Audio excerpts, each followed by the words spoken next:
Ortiz.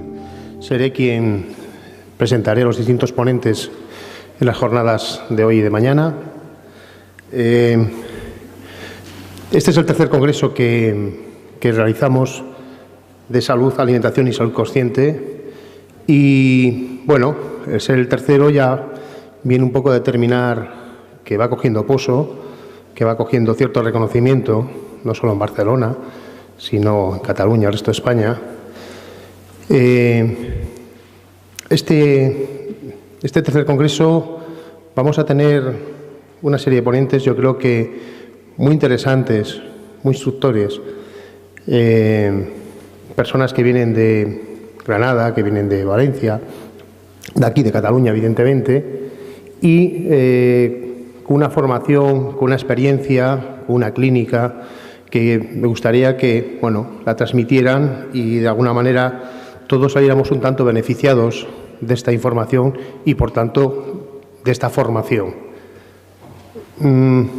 Esto un poco en respuesta a vuestro sacrificio de estar aquí un fin de semana, pues no sé, tal vez a lo mejor robándolo tiempo a la familia o al tiempo de ocio que tan merecido tenemos, pero bueno, que espero que sea de provecho.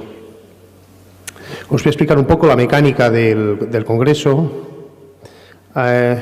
Este año, por primera vez, de una manera solapada a las ponencias, en la parte de la sala de abajo vamos a tener también talleres presenciales, que en el programa lo veréis, tendréis el programa sino abajo, lo habrán dado en la entrada.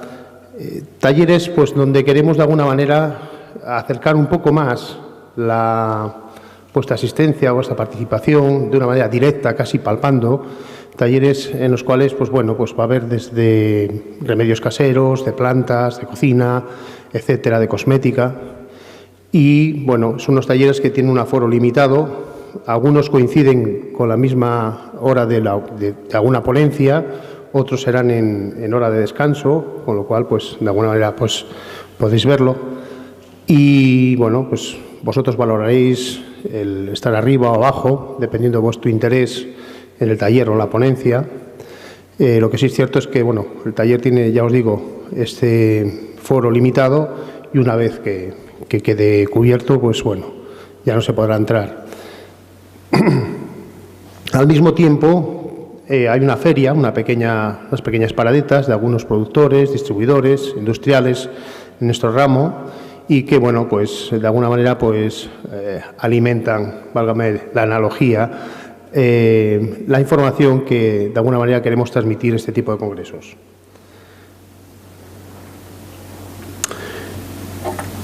No quiero extenderme tampoco mucho más, porque ya vamos, como siempre, cogidos del tiempo, y quería presentar a la primera ponente. Se llama la señora Astrid van Ginkel, espero haber dicho bien el nombre, ¿vale? Es licenciada en farmacia y máster en biología.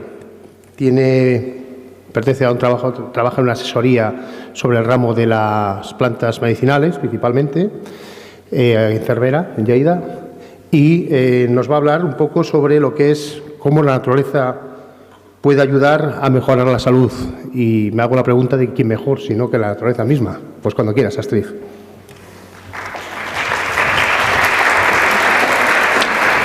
Hola, buenos días a todo el mundo. Antes quería agradecer a la organización por haberme invitado y especialmente a Christine Bertin, que creo que fue una de las que propuso mi nombre. Y muchas gracias a vosotros por venir, o sea que estamos aquí. Bueno, yo estoy muy contenta de estar aquí. La presentación es bastante densa y lleva mucha información. Hay una opción que siempre propongo y es que, si queréis, los que estéis interesados, os las podemos enviar en PDF, ¿vale? Entonces, en la mesa que hay más a la izquierda, ahora cuando salgáis, donde están los libros del bosque y del huerto, hay una lista donde podéis apuntar vuestro mail y os enviaríamos la presentación al mail, ¿de acuerdo? Y así pues no hace falta que vayáis corriendo para apuntar cosas y eso.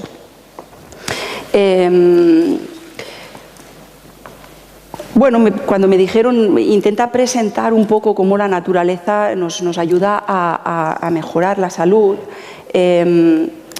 pues me planteé que un poco el guión podría ser este, ¿no?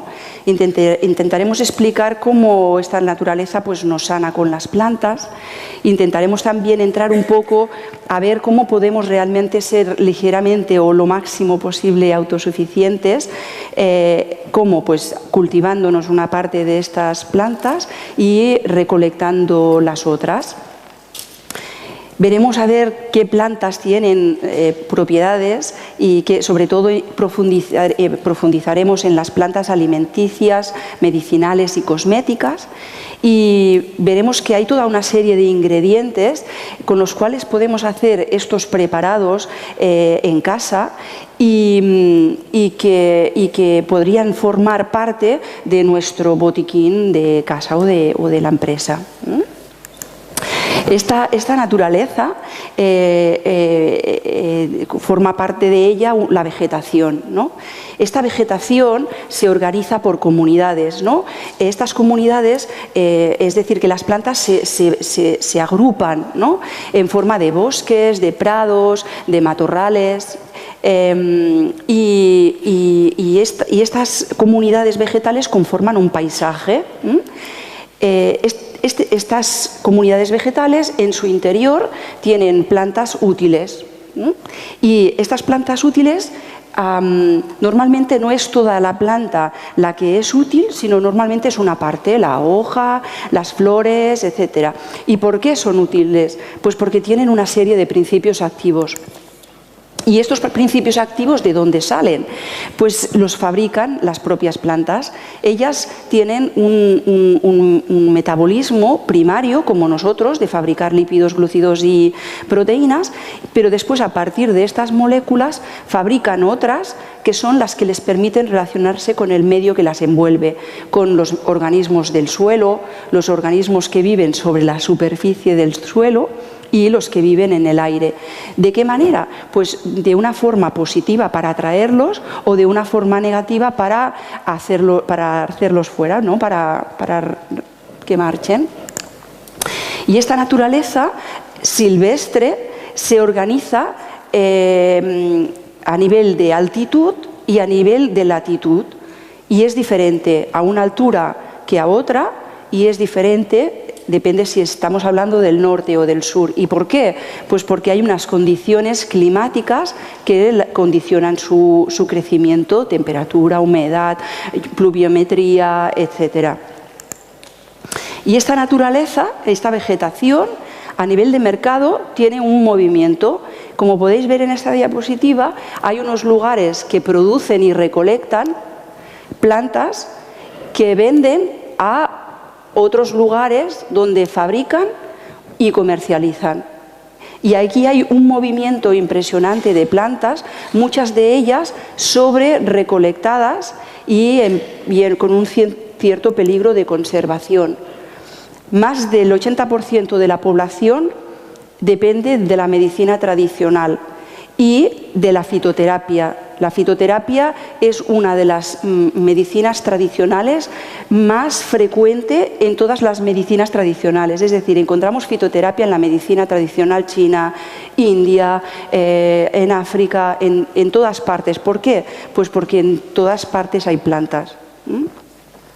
Y aquí veis un poco el comercio, Y aquí veis un poco el comercio tan impresionante, como hay unas 52.000 especies útiles, de ellas 4.000 y pico están en peligro, y en realidad imaginar qué triste, a nivel de mercado internacional se reducen a 2.500, pero imaginar qué poder y qué cantidad de diversidad tenemos en nuestro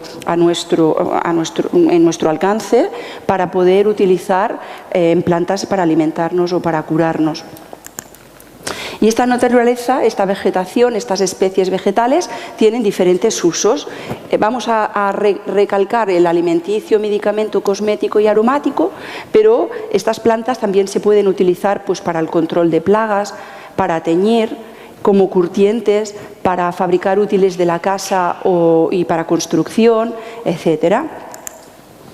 Y estas plantas una de las cosas más interesantes y apasionantes es ver toda su historia, su pasado y su tradición. Estas plantas han tenido inicialmente una relación con los animales, ¿no? Y luego finalmente con el hombre. Y mediante una relación de prueba y acierto, ¿no? y de error y acierto, pues se fueron determinando plantas. Esta tiene buen gusto, pues la utilizaré para alimentarme. Esta me ayuda a problemas digestivos, la utilizaré para curarme. Pues esta es tóxica y letal, pues la utilizaré igual para cazar. Y así, con esta prueba y acierto-error, se fue adquiriendo un conocimiento que se fue transmitiendo de generación en generación. Y eso en todos los países del mundo. Muchas veces cuando hablamos de historia se habla solo de China, de la India y de Arabia, ¿no? y de los árabes, porque es como nuestra historia, pero esta no es la historia del mundo. Tú vas a Ngorongoro en Tanzania y utilizan plantas, y los masáis las utilizan pues como no estaban en un lugar concreto, sino que iban moviéndose continuamente, pues utilizaban solo cortezas de los árboles porque sabían que era lo único que siempre tendrían disponibles, y casi no utilizan hojas o flores. Y así vas rascando en cualquier rincón del planeta y allí hay la fitoterapia y las plantas para alimentarnos. Y aquí podéis ver pues un par de ungüentos de recipientes de Egipto. Y estas plantas acaban convirtiéndose un poco como en una creencia popular, ¿no? Y por ejemplo, aquí podéis ver cómo la Carlina caulis se coloca en las puertas para protegernos de la casa y de la salud. Aquí en el Pirineo, en algunos lugares, aún puedes ver Carlina caulis colocada en las puertas, pero aquí prácticamente ha desaparecido. La mayoría de estas fotos son de Escocia y de Irlanda, que imaginar que utilizan la misma tradición. Y esta creencia popular también ha conformado juegos, historias, canciones, dichos y todas estas creencias populares, ¿no? Pero es que incluso se llegó, ¿no?, a pensar en que estas plantas formaban parte de la brujería, ¿no? Os recomiendo este museo, está en Londres, cerca de Trafalgar Square, se llama Harriet's, y si alguna vez vais a Londres no os lo perdáis, es muy bonito. Está colocado en un antiguo edificio de uno de los hospitales, y arriba de todo de Harriet's podréis ver la sala de operaciones antigua. Pero esta creencia popular, incluso esta brujería, en realidad hay detrás una base científica y corroborada, sobre todo en los últimos 15 años, donde se han hecho muchos estudios farmacológicos, toxicológicos y clínicos que confirman que esa experiencia de esos usos realmente queda confirmada con los estudios científicos. Y cómo son los principios activos los que hacen una acción y realmente son eficaces, ¿no? Si queréis profundizar en información, hay una serie de monografías muy importantes que son las de la SCOP, la OMS, la EMEA y Farmacopea, que explican sobre todo utilizaciones, si hay algún efecto secundario, dosis y posologías, etc. Y aquí llegamos pues a lo que decíamos, ¿no?, un poco al conocimiento. Cuando yo sé, estoy seguro y puedo utilizar, ¿no? ¿Y cómo lo haré? Pues combinando estos alimentos y estos remedios caseros de dos maneras, con plantas de nuestro territorio que podré recolectar, y si no siempre se pueden comprar, ¿no?, o cultivando. Aquí veis, por ejemplo, un viverista que tiene plantel de plantas, las cuales yo las podré acabar cultivando. O tenemos dos especies silvestres, la de arriba es la Calendula arvensis, no es la Calendula officinalis, Esta es la caléndula silvestre, que se recolectan las flores y se ha utilizado también tradicionalmente.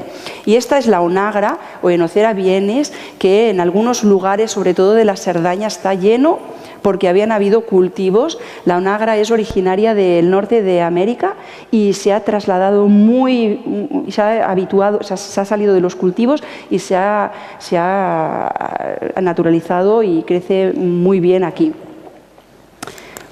Y cuando tengamos esta recolección y este cultivo, podremos hacer diferentes preparados, ¿no? Aquí veis, por ejemplo, diferentes preparados de caléndula. Esto que parece un pastel es un jabón, iba a decir jamón. Y esto son macerados de caléndula, alcohólicos y con aceite vegetal. Y esto es un bálsamo labial, y esto es una pomada, una crema, y esto es un ungüento. La caléndula, la flor de la caléndula tiene sobre todo propiedades antisépticas, antiinflamatorias e hidratantes.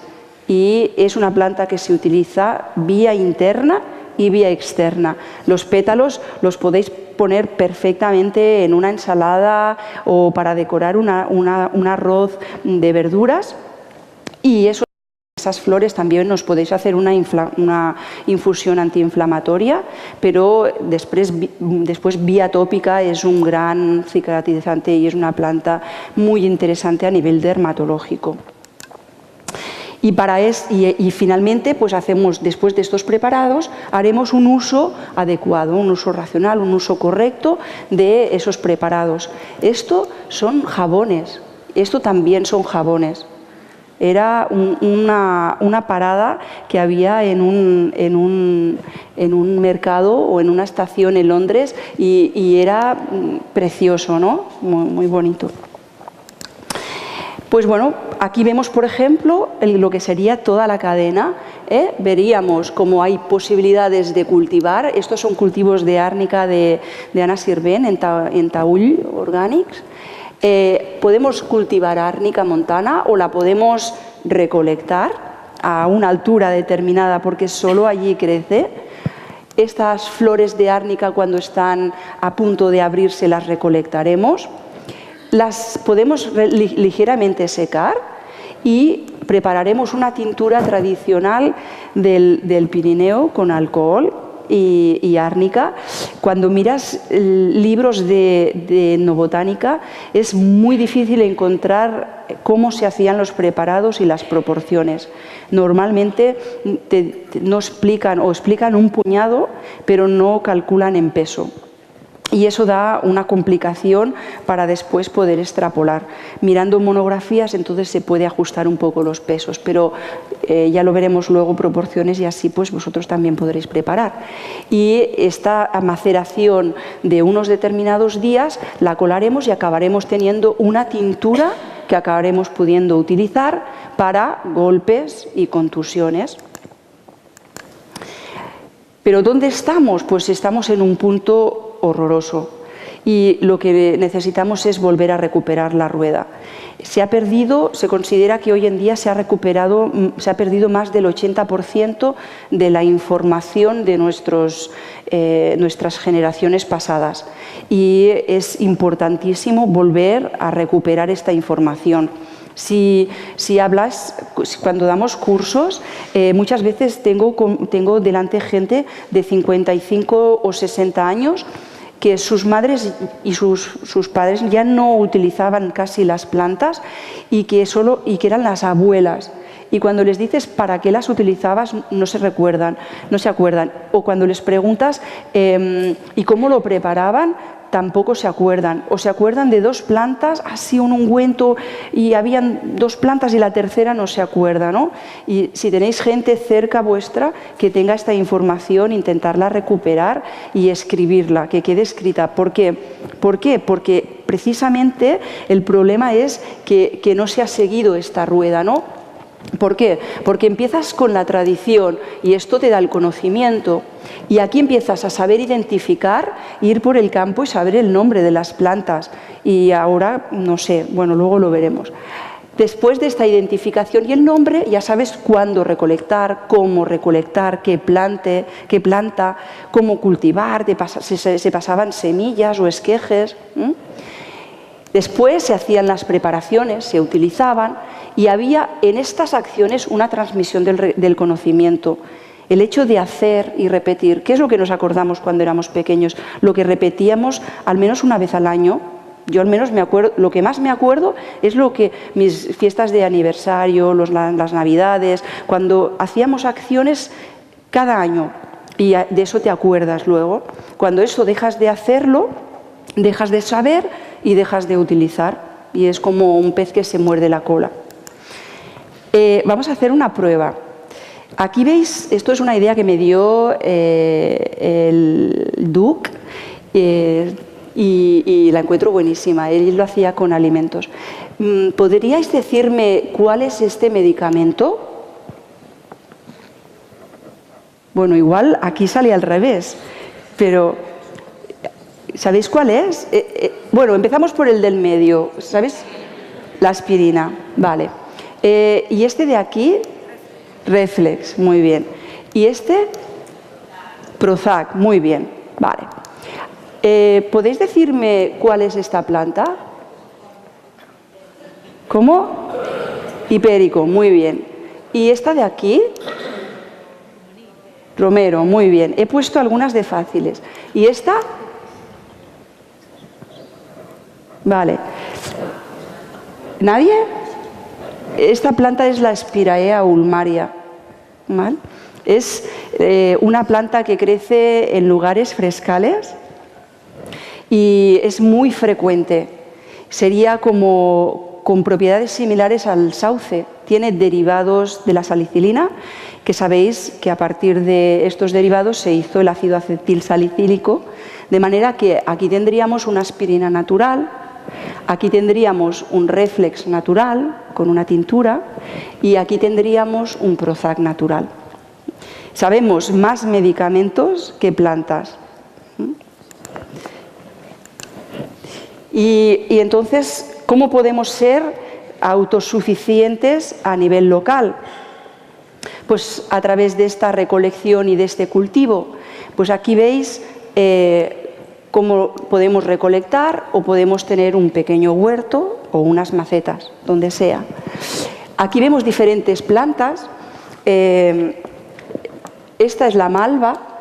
La malva nos la podemos comer, los pétalos, y decoran mucho una ensalada o un arroz. Tiene muchos mucílagos, por lo tanto tiene propiedades demulcentes y se utiliza en problemas de tos y también pues, retortijones intestinales. El hipérico ya lo hemos dicho. Las flores de la amapola son sedantes bronquiales y es también se utilizan para la tos. Esto es diente de león. Con el diente de león, las flores, podéis hacer jaleas deliciosas. Con las hojas son muy buenas cuando están muy turgentes en plena primavera para añadirlas a una ensalada. Y el diente de león, Tarasacum officinalis, tiene propiedades sobre todo diuréticas, ligeramente hepáticas y depurativas. Esta es la borraja, Borrago officinalis. Sabéis que de las semillas se saca un aceite que tiene propiedades muy interesantes a nivel de síndrome premenstrual y menopausa. El cardo mariano, Silybum marianum, que se utiliza en las semillas, sobre todo con propiedades hepáticas. La Santolina chamaecyparissus, también le llaman abrótamo, macho o hembra, ahora no me acuerdo. Que tiene propiedades digestivas también y dermatológicas. El romero, con el cual se pueden hacer preparados espectaculares a nivel alimenticio como condimento. Se pueden tirar las flores en una ensalada y tiene propiedades digestivas y es un buen tónico estimulante. Aquí tenemos un orégano, el Origanum vulgare. Si alguna vez no tenéis tomillo en casa y queréis hacer una sopa, podéis probar con orégano y tiene las mismas propiedades que el tomillo. Es muy rico en timol y carbacrol y por lo tanto a nivel medicinal también es un gran antiséptico. Aquí tenemos el hinojo, con el cual también lo podemos utilizar para hacer macerados de aceites para pescado, y esto es el Crataegus, el espino blanco, con propiedades cardiotónicas y ligeramente sedantes. Un espliego, un gran tranquilizante sedante, las flores. El saúco, que realmente lo plantaban cerca de las masías, y porque realmente consideraban que servía para todo, y es verdad, se pueden hacer muchísimas cosas con el saúco a nivel alimentario, pues cavas, jarabes, helados, mermeladas, licores. Pero también tiene unas propiedades, las flores, muy interesantes, como febrifuga, disminuyen la fiebre, y el saúco en general tiene propiedades también renales para cistitis, etc. Y si no tenemos esta opción de recolectar, tenemos la opción de complementarla con este cultivo de plantas que normalmente no encontramos tan cerca de nosotros, ¿no? O que no son habituales o que no aparecen de forma silvestre. Pues ¿cuáles tendríamos? Pues la camamilla, la manzanilla, por ejemplo, ¿no? Cuyas flores es un gran digestivo, la Anthemis nobilis, la manzanilla romana, que no sé si la conocéis, es preciosa, ornamental y tiene un olor delicioso, y sus flores también tienen propiedades muy interesantes. Cultivo de caléndula y lirio complementado. La raíz del lirio es un buen pectoral. Y la caléndula officinalis, ya hemos comentado sus propiedades. Aquí tendríamos la capuchina, las cuales sus flores son muy, muy agradables para añadirlas a una ensalada.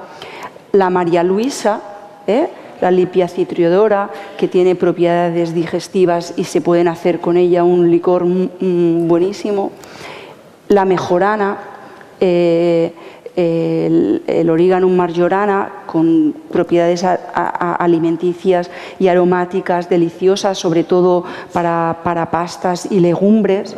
La albahaca, que combina muy bien con tomate, ¿no? Fresca, o para hacer pesto. El cibulet, o la salvia. Así que ahí podemos empezar recolectando, por ejemplo, unas plantas en primavera para hacer una ensalada silvestre. Aquí tendríamos el romero, que ya lo hemos dicho, pero en este caso de estas dos cogeríamos la flor. Esto es un ajo silvestre, el Allium roseum, en la cual, si recogéis las flores, tiene un aroma muy delicado que recordaría el ajo, pero muy delicado, ¿no?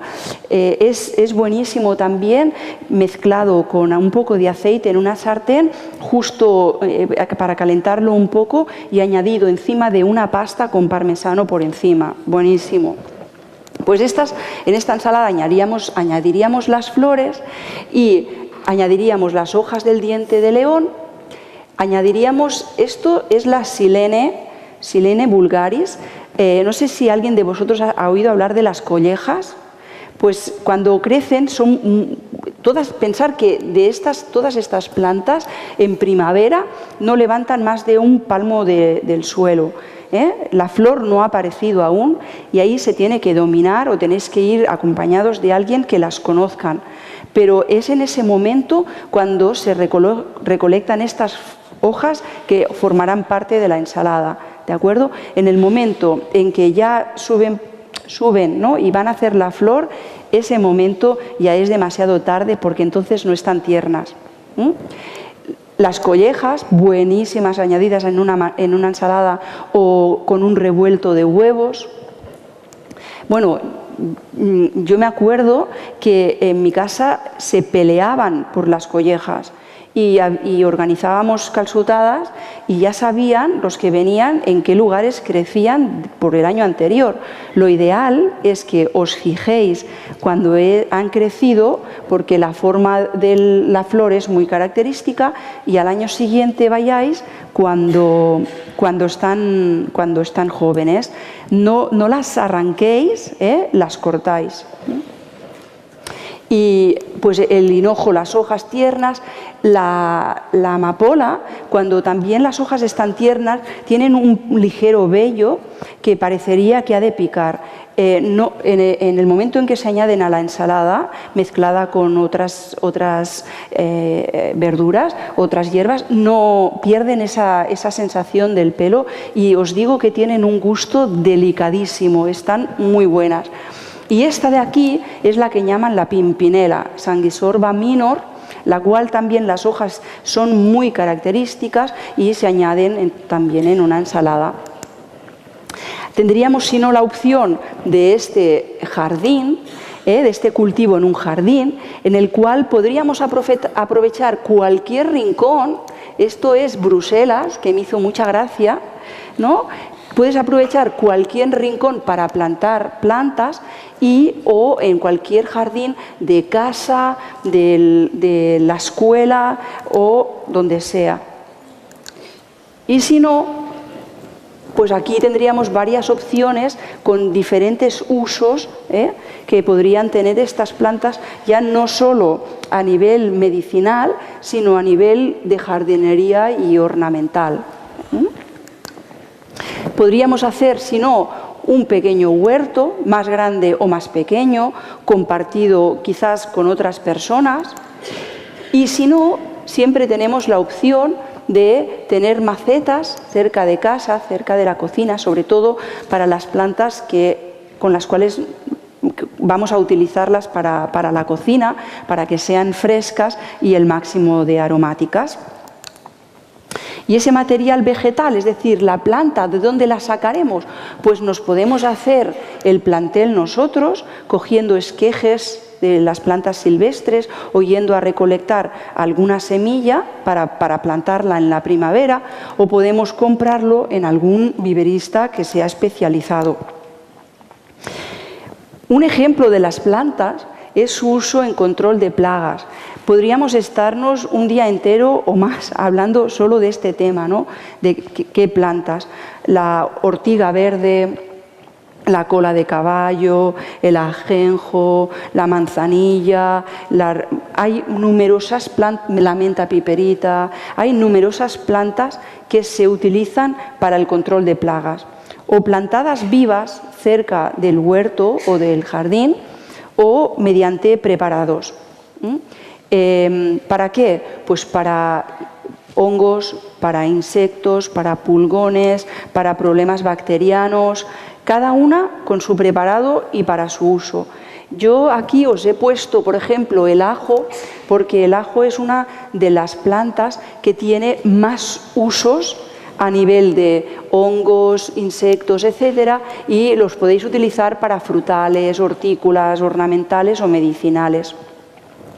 Os he puesto estos dos preparados, no voy a profundizar en ellos, los que queráis la presentación pues ya lo vais a recibir, pero para que veáis que es un ejemplo de preparados que podemos utilizar hasta, si no tenemos aromáticas, pues igual con los rosales, ¿no?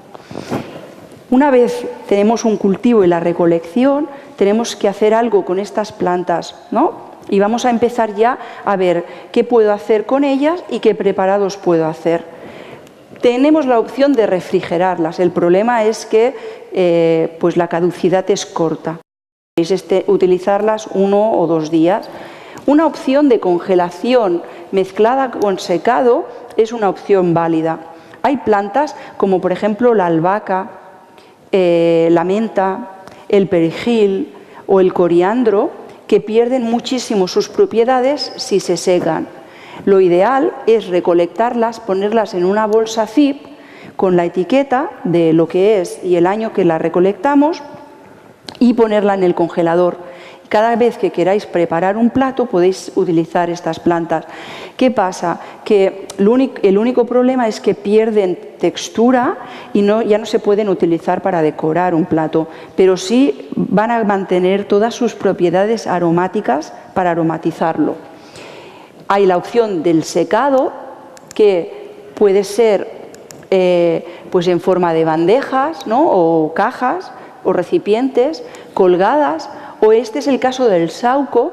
Para poder tener un buen sauco que no se haya oxidado y que sea muy amarillo y muy bonito, la opción es que lo recolectéis un día de sol, que lo recolectéis por la mañana y lo dejéis todo el día al sol.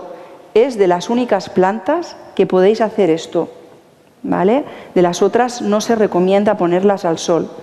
Ese día el sauco perderá mucha agua, luego ya lo colocáis en una caja, en un recipiente, y ya lo entráis y ahí ya lo podréis acabar de secar y tendréis un sauco precioso. También hay jugos o exudados, ¿no? El aloe. Y otra opción que podéis hacer es la de destilar por arrastre de vapor. Las plantas medicinales no se destilan en este tipo de destiladores. Estos destiladores son típicos de licores. Las plantas medicinales se destilan en estos destiladores que se llaman de columna, porque aquí se pone el agua, esto es la fuente de calor, aquí se pone el agua, aquí se pone la planta, el agua pasa a través de la planta y arrastra el aceite esencial, pasa por aquí, esto es un refrigerante, el gas que ha salido por aquí se convierte líquido de nuevo aquí y ya tenemos el hidrolato por un lado y el aceite esencial por otro. Otra forma de obtención de preparados medicinales serían la presión en frío. La mayoría de aceites vegetales, el aceite de oliva, el aceite de sésamo, de aguacate, etcétera, se obtienen por presión en frío. Y también el aceite esencial de los cítricos. Las cortezas de los cítricos se presionan para obtener su aceite. Y otra forma de obtener es el enfleurage. No sé si habéis leído El perfume, que embadurnaban el cuerpo con grasa. Es esa técnica en la cual se realiza sobre todo con el jazmín o los pétalos de rosa, que tienen muy poco aceite esencial y que con la misma grasa se van añadiendo cada día pétalos y se renuevan al día siguiente, siempre con la misma grasa, de manera que esa grasa va absorbiendo el aceite esencial de todos los pétalos que se le vayan poniendo. Luego esa grasa se destila porque ya está concentrada y ahí se obtiene el aceite esencial. Otros preparados que podéis hacer, extractos vegetales. No voy a entrar mucho en esto, En realidad se trata de coger la planta fresca o seca, limpiarla y triturarla, ponerle un solvente que puede ser agua y alcohol, o puede ser aceite vegetal, y que mediante una maceración, es decir, dejando reposar a temperatura ambiente, ¿recordáis los botes que habéis visto antes de flores de caléndula con alcohol y con aceite? Pues maceraríamos, dejaríamos un tiempo que ronda pues entre 2 y 10 días hasta incluso 2 meses, y después ya colaríamos y tendríamos ese extracto líquido resultante. No podemos llegar a un extracto seco a nivel de casa. Y así, ¿qué preparaciones pues podemos hacer con las plantas medicinales? Pues todas estas de aquí, que veremos algunas de ellas. Muchas veces nos preguntamos cómo debemos conservarlas. Una parte de esta posible conservación de las plantas es mediante el secado. Otra posible conservación es mediante los preparados, realizando las maceraciones, la destilación de los aceites esenciales o congelando, por ejemplo. Ahí estamos ya conservando la planta. Si secáis, es muy importante que la humedad y la temperatura sea baja, y una vez está seco, se pone, por ejemplo, en un bote en un recipiente de vidrio o de papel, lo máximo cerrado posible para que no entre humedad, y se guarda correctamente etiquetado. Algunos preparados podemos ayudarlos a conservar mediante conservantes naturales. Una opción sería la sal, el azúcar, los ácidos como el limón o el calor.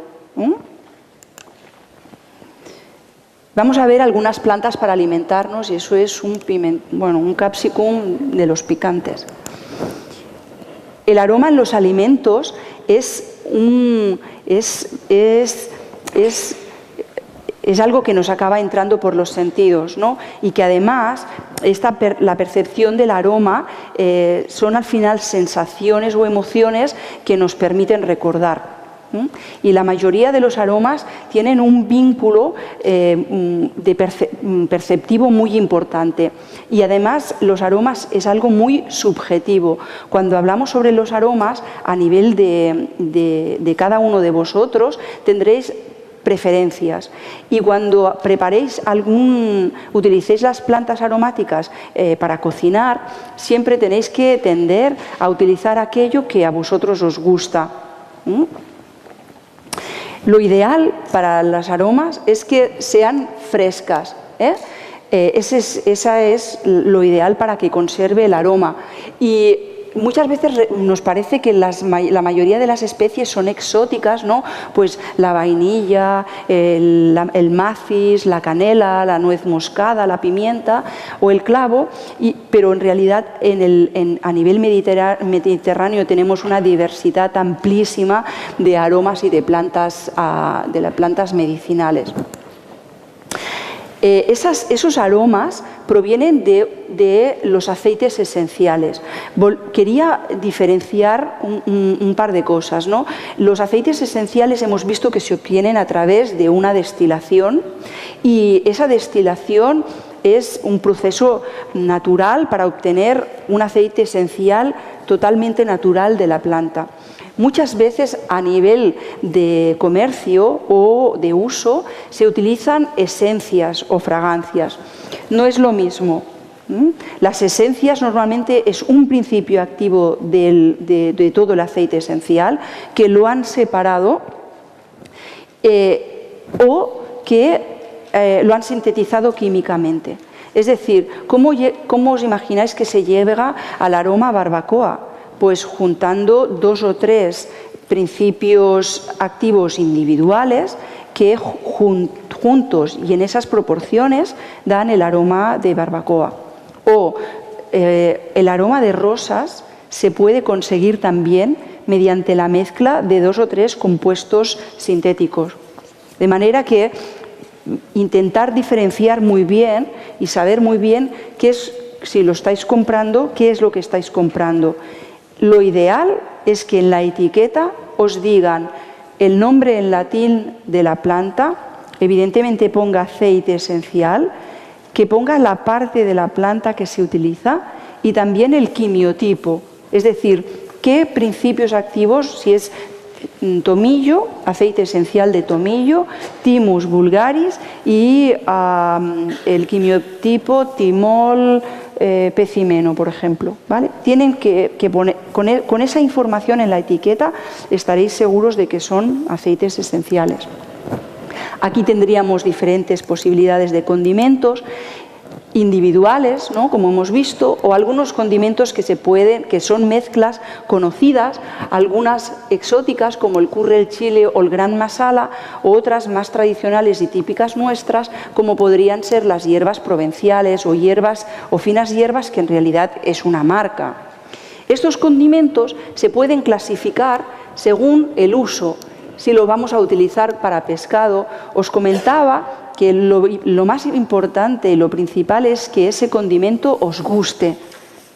Una vez os guste, ya, no sé, a veces pienso que no importa dónde lo pongas, pero sí que es verdad que según qué técnicos o qué cocineros dicen que cazan más o que combinan mejor unas especies que otras con determinados alimentos. Por ejemplo, con el pescado, la albahaca, el eneldo, el estragón o el perejil combinan muy bien. Con el pollo o tomate, pues muchas de las aromáticas mediterráneas, y así iríamos describiendo una por una sus posibles usos en la cocina. Hay una opción que cada vez se está poniendo más de moda, que es cocinar con aceites esenciales. La cocina con aceites esenciales se tiene que vigilar mucho, porque sabéis que el uso de un aceite esencial puede llegar a ser peligroso. Y pensar que una planta, unas hojas de tomillo tienen un 1%, un 1,5% de aceite esencial. Cuando lo compráis es 100% aceite esencial, por lo tanto se ha multiplicado la concentración 100 veces.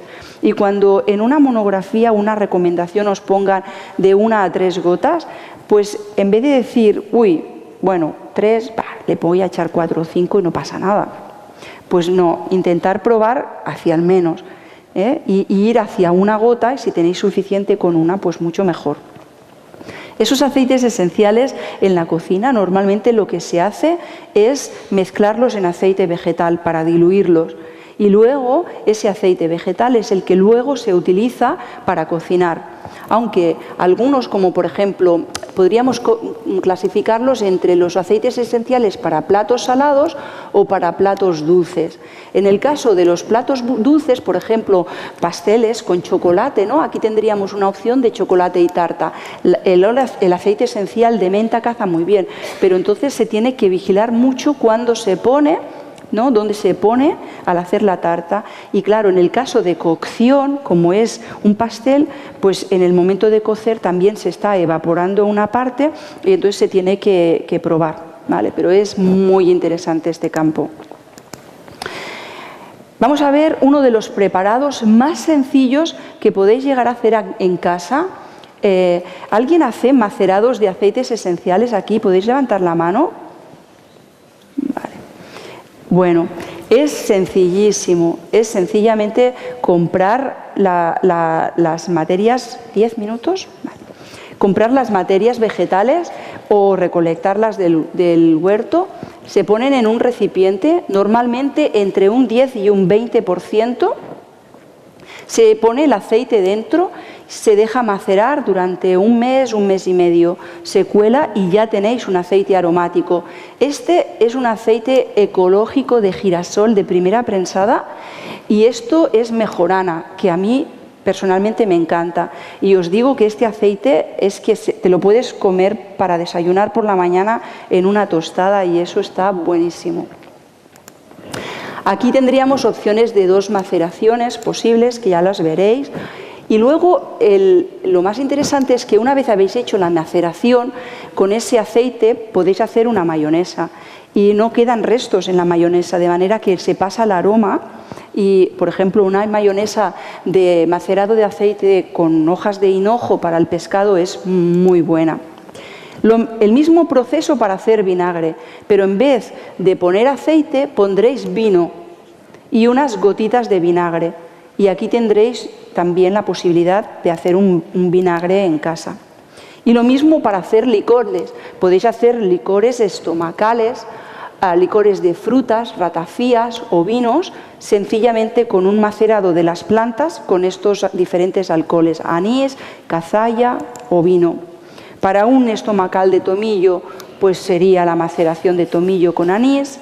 Para una estomacal también de María Luisa, pues sería lo mismo, la María Luisa con alcohol. En el momento de recolectar, separamos las hojas y separamos los tallos.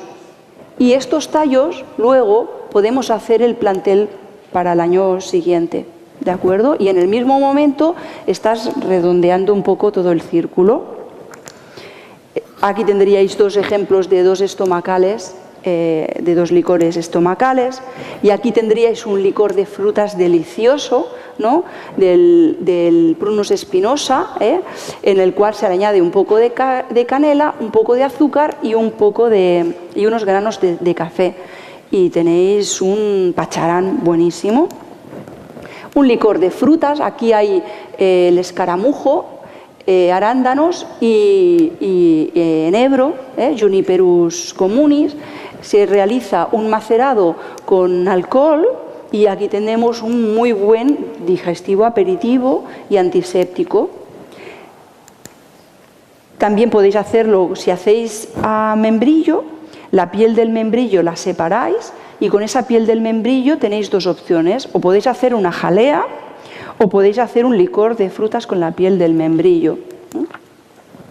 También ratafía, ¿no? Con las nueces verdes, normalmente una docena de nueces por litro, y todas las plantas que tengáis en vuestro territorio. Macerar 6 meses, tanto la ratafía como el el pacharán. Podéis hacer una mantequilla con las hierbas para untar, podéis hacer panes o pasteles, ¿no? Podéis hacer cubitos para congelar con flores o con hojas, podéis hacer salsas, aquí tenéis diferentes opciones. Podéis hacer sales condimentadas mezclando sal y tenéis 3 opciones. Una es mezclar sal y planta seca en un triturador entre un 5 hasta un 50%, depende del gusto, y sencillamente triturándolas y mezclando luego la sal tenéis una sal aromática. Podéis preparar en menos de 1 hora, os podéis preparar 3 sales, una para pescados, una para carnes y una para ensaladas y verduras y pasta, y es muy fácil. Y es una forma también para las personas que tienen hipertensión de reducir la cantidad de sal que se toman, porque están dándole gusto y sabor a las comidas. Y por ejemplo, un hipertenso lo ideal es mezclar 50%, así sabe que en cada pizca hay la mitad de sal de la que debería tomar. Así tienes una proporción. Aquí tendríais varias opciones de sales, pues de tomillo, sales de pescado o para huevos y quesos. O se pueden hacer cremas y sopas, ¿no? Como una crema de ortigas. ¿Alguien ha probado aquí una crema de ortigas? Que levante la mano. Vale, hay más. Bueno, buenísima, ¿no? O qué decir de una sopa de tomillo, ¿no? Esto sí que es un alimento funcional perfecto. Es rapidísima de hacer, ideal para una cena. Como plantas para edulcoración, la combinación de la miel con las flores o la stevia. Para hacer mermeladas, combinar frutas con aromáticas, ¿no? Una bebida isotónica. Otros alimentos que serían útiles en casa para nuestro botiquín. Aquí tendríamos, por ejemplo, los usos del limón, como es un gran antiséptico, o los usos del yogur, o el vinagre, que es un gran antiséptico también, o tener ajo como un gran antibiótico, la jalea real o la tintura de própolis también como un buen antibiótico, siempre sin abusar. Estos aceites esenciales, lo ideal es utilizarlos en unas determinadas proporciones. Vía cutánea se recomienda entre un 1 y un 3%, dependiendo si es para masaje o para un ungüento. Y si es vía oral, pues entre 1 y 2 gotas, aunque depende cada caso, ¿no? Cada planta. Y a nivel de difusores, entre aproximadamente unas 10 gotas. ¿No? ¿Y qué uso podemos hacer o qué ingrediente natural podemos tener también en nuestro botiquín muy interesante? Pues las arcillas. Las arcillas no solo se pueden utilizar para mascarillas, sino que son interesantísimas a nivel del aparato locomotor. En vez de mojar la arcilla con agua, la mojaríamos con una infusión o una decocción de plantas, dependiendo de para qué la queramos utilizar en cada caso. Y esa arcilla y esa decocción, pues se puede añadir un aceite esencial para complementar la acción. A esa arcilla también se le puede añadir o yogur o miel o frutas, ¿no? Aquí tendríamos diferentes opciones de mascarillas y cómo hacer, por ejemplo, una pasta de dientes muy sencilla en casa, pues con kaolín. Con arcilla blanca, con el talco, se mezcla con una infusión de menta, por ejemplo, o con agua normal, con agua destilada, hasta llegar a la consistencia y a la textura de una pasta de dientes. Se le añade una gotita de aceite esencial de menta y ya tenéis una pasta de dientes para casa, sin ningún aditivo. El único inconveniente es que se seca, entonces lo ideal es colocarla en algún lugar. Yo utilizo una jeringa sin la aguja, donde pongo como con una bolsa de plástico un agujerito y agujereo, ¿no? Para hacerla entrar la pasta de dientes en la jeringa y luego ya con la jeringa aplicas encima de la pasta. Parecería que como es una arcilla, pues deja una textura, una sensación de arena en la boca, pues para nada. Podéis probarlo y veréis. Ay. Os quería presentar este trabajo. No sé si conocéis el cardo corredor, es el Eryngium campestris, pero hay otros Eryngiums en el Pirineo y en la costa que también son útiles. Se le llama cardo corredor, en catalán se llama panical. Se ha utilizado mucho la raíz como depurativo y se ha utilizado en determinados lugares, sobre todo para problemas externos, para escoceduras, etc. ¿Y cómo? Pues sencillamente un trozo del tallo, más o menos de entre 2 y 3 centímetros, aplicado directamente en algún lugar de la piel. Normalmente se pone dentro de la ropa interior o dentro de los calcetines, y ahí el Eryngium campestris entra siempre en contacto con la piel. Se ha utilizado muchísimo para problemas de escoceduras, pero la profesora María Luisa Morales Marina la presentó en un congreso del CEFIT con su utilidad para oncología. Y no solo se están haciendo pruebas, sino que también se están haciendo pruebas no solo en oncología, sino también en dermatitis atópica, con unos resultados buenísimos.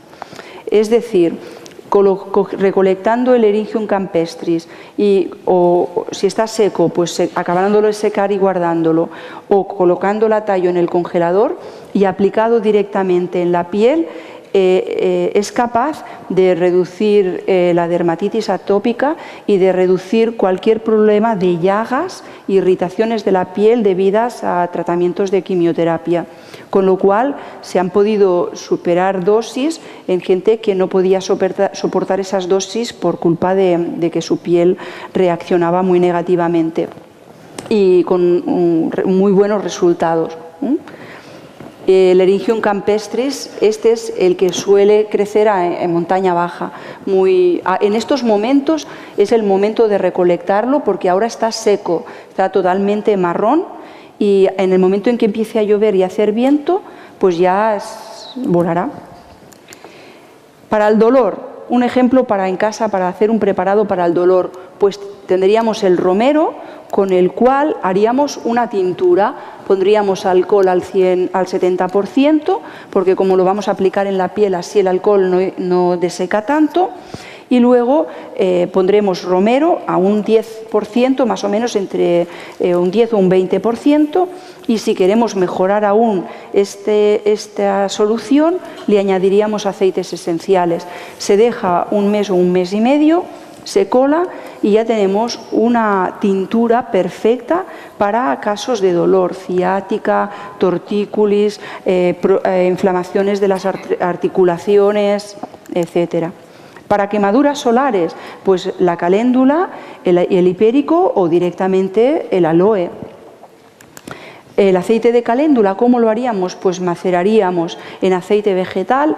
El aceite de hipérico sí que tiene que ser en aceite de oliva y las flores frescas, pero la caléndula, las flores pueden ser frescas o secas, y es mejor un aceite de almendras, porque como normalmente se tiene que utilizar en partes más amplias del cuerpo, el aceite de almendras se absorbe mucho mejor y no deja esta sensación de grasa que sí que tiene el hipérico.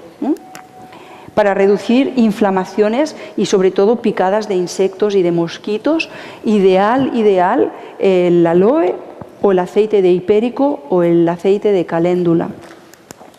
¿Cómo haríamos un aceite de hipérico? Pues recogeríamos las flores frescas, las añadiríamos en un recipiente, en este recipiente se añade aceite de oliva y luego se cola. Durante 2 meses más o menos ya se vuelve el aceite rojo y luego ya se puede colar y se utiliza. Para esguinces o torceduras, pues también aceite de hipérico, la tintura de árnica. Para cortes o pequeñas heridas, pues limpiar muy bien la herida, y si no, utilizar infusiones de ajo o de tomillo o limón. ¿Y cómo podríamos hacer un desodorante de salvia?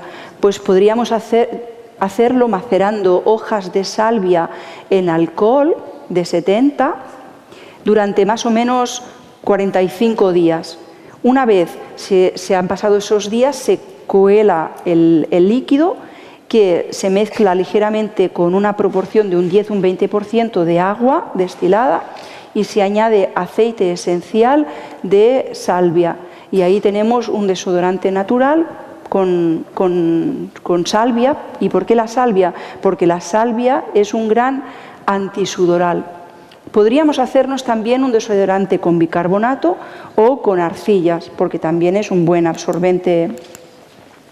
Y cómo, por ejemplo, hacer un repelente de mosquitos, pues haciendo una maceración de alcohólica también con hojas, por ejemplo, de menta, de tomillo, laurel, y luego añadiéndole a ese macerado, una vez colado después de 45 días, aceites esenciales como citronela, lemongrass, geranio, plantas que son repelentes de aceites esenciales que son repelentes de mosquitos. También podríamos preparar un aceite para masaje, ¿no?, mediante aceites esenciales antiinflamatorios, o podríamos prepararnos un aftersun, o preparar un ungüento. Ahora, por ejemplo, un ungüento pectoral. Se deja macerar en un aceite de oliva o de almendras plantas antisépticas y expectorantes, eucalipto, tomillo, yemas de pino, hisopo. Al cabo de un mes este aceite se cuela y se pone al baño María cera, normalmente un 15 o un 20% de cera. Cuando la cera está líquida se le añade el aceite colado, se remueve hasta que quede todo completamente líquido y se saca del baño María. Y cuando se empiece a reenfriar, se le añaden una proporción de un 3% de aceites esenciales dependiendo la acción, pero en el caso pectoral pues añadiríamos también tomillo, orégano, hisopo o pino, trementina o alcanfor, que son aceites esenciales antisépticos y expectorantes. Y se deja acabar se mezcla bien y se coloca en pequeños recipientes y ya se puede utilizar como un ungüento expectorante. Aquí explicábamos cómo, aquí tendríamos un ungüento cicatrizante. ¿Cómo podríamos hacer un agua de rosas? En lugares donde no tenían mucha agua, la manera en que se limpiaban la cara por la mañana y por la noche se hacía con agua de rosas. Y es sencillísimo, se recogen los pétalos de rosas, ¿no?, se ponen en un bol y cuando se pone agua a hervir, cuando este bol hierve, cuando el agua hierve se añade encima de los pétalos de rosa, se remueve muy bien tapando para que no se evapore todo el aroma y luego se intenta equilibrar con un poco de alcohol para que nos dure un poco más y ahí tenemos un tónico facial hecho en casa. O sales de baño, pues un poco de sal gorda y añadiéndole 5 o 10 gotas de aceite esencial, preparándolo al momento. Y podéis hacer un baño relajante si añadís aceite esencial de espliego o un baño tonificante si añadís aceite esencial de romero. O baños de pies, o cómo preparar un jabón en casa, ¿no? Bueno, me comentan que ya se acaba. Voy a pasar mucho más rápido. Quien luego esté interesado de recibirla, pues ya os apuntáis el mail en la mesa. Cómo preparar pues un jarabe en casa, un jarabe sobre todo para los niños, para la fiebre, o para problemas digestivos. ¿Qué plantas? Pues manzanilla o menta o María Luisa. Para diarreas, plantas astringentes con taninos.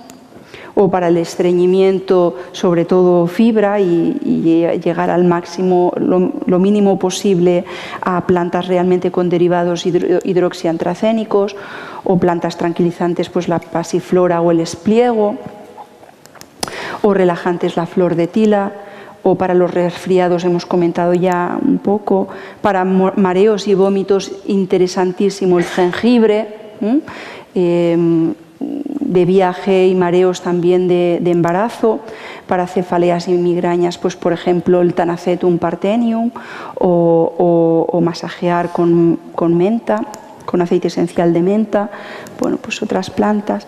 Aquí os pongo algunos ejemplos de infusiones pues diuréticas, sedantes, antirreumáticas y tal. Y total que un poco esta presentación ha bebido del fruto de la experiencia, fruto de libros de etnobotánica y de algunas de las monografías que habéis visto antes. Si entráis en la página web fitomon.com, ahí cuelgan a la mayoría de la bibliografía en la cual nos hemos basado para hacer esta presentación. También encontraréis muchas informaciones más en fitomon.com. Y de esa web, que es la web quizás más profesional, cuelga un blog, donde en este blog veréis un poco las cosas que hemos hecho. El objetivo de esta charla era pues, pasaros un poco de mensaje de que es posible que vosotros os produzcáis una parte de esas plantas, cultivándolas o recolectándolas, que hay preparados muy sencillos que podéis hacer en casa y que podéis llenar vuestro botiquín personal mediante estos preparados tan sencillos con unos ingredientes muy habituales, ¿no? La mayoría. Y acabamos con un poco de arte. Eso es una gente que hace jardines artísticos y creativos y bueno, es espectacular. Y nada, pues muchas gracias.